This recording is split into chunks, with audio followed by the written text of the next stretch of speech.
In this video, I'm going to show you how you can add more than one animation to one clip in CapCut PC.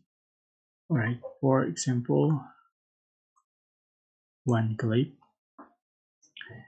You can add just one animation to one clip, but to add more than one animation to one clip, you can split before into some part like you like. For instance, I am going to split it into three parts. And for the first clip, I'm going to select animation and select in animation.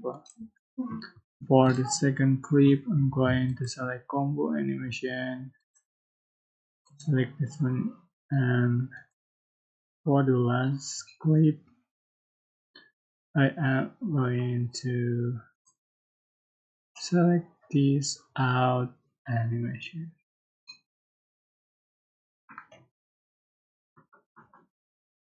Just download it.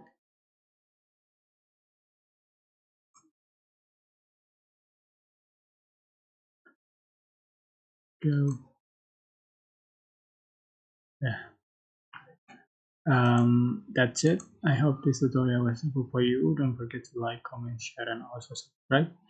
If you have any question, please type in the comment section down below. Thank you so much for watching.